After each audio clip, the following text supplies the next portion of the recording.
Greetings again from Tampa, Florida. My name is Tyler Wall, and this is the third and final blog.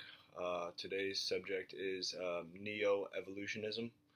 Um, I have to admit, when I first heard the term, I was a little scared. I didn't know what it was, so I did a little bit of research, and this is what I found. Neoevolutionism is a social theory that tries to explain the evolution of societies by drawing on Charles Darwin's theory of evolution and discarding some of the dogmas of the previous social evolutionism. Easily explained, neo-evolutionism is controlling the human evolution using genetic or mechanical modification. So the primary tenets is humans that want to be enhanced or that are in need of enhancements. An example of the technology that is altering or may alter human evolution, well, there's a couple. The first one that I found was the HULC, which is the Human Universal Load Carrier. It's sort of a hydraulically enhanced exoskeleton that Lockheed Martin is developing at the University of Cal. Basically, it's a robot that a soldier puts on, and it enhances his ability to carry more, run faster, gives him body armor. The second thing that I found was sort of in the medical world. Medicine overall, with the advances of medical technology, people are living longer and living healthier. So vaccines and things like this are actually helping us live a longer and more healthier life.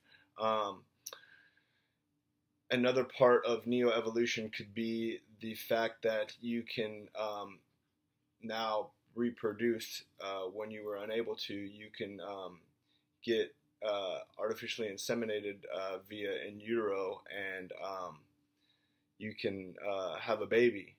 So basically, those that can afford in vitro fertilization can alter evolution by procreating when they otherwise would not be able to. The benefits of the technology are you can bring a life into this world and you can live longer, healthier. And for the other one, it's more protection for our soldiers. Obviously, it's in its early stages of development, but I think eventually the HULC could prove to be a very effective and beneficial tool for our soldiers that are currently overseas at war and are on the front line protecting our country. Another benefit of the technology is that you can avoid getting sick through vaccines that have been developed through this medical technology and things like that. So some drawbacks are, of course, with the HULC, there's a risk of hacking the actual exoskeleton and being able to be controlled by a hacker, or the exoskeleton and device doesn't work correctly, so therefore you're not protected like you thought you were, and you're doing things that you think you can do, but you're not protected at all. The second drawback for the other thing is that some vaccines have been linked to different viruses and things like that. The vaccines have also been linked to things like autism. People have concluded that certain vaccines have caused autism in young children and babies. So those are some potential drawbacks.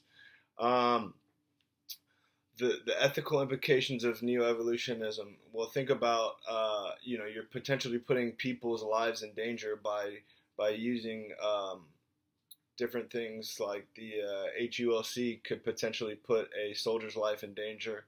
And also think about the embryos that aren't being used, that just sit there, and that's a potential life that's hanging in the balance that you probably wouldn't use, So that's a thing. I think that we should definitely continue to pursue neoevolutionism because I think overall it benefits us. It helps us live longer. It helps us live stronger. It helps us get faster and better at what we do. And also, it can give a person who thought they would never be able to bring another life into this world an opportunity to do that. Um, I think that neoevolutionism is a good thing because it changes the way people think, act, and feel for the most part in good ways.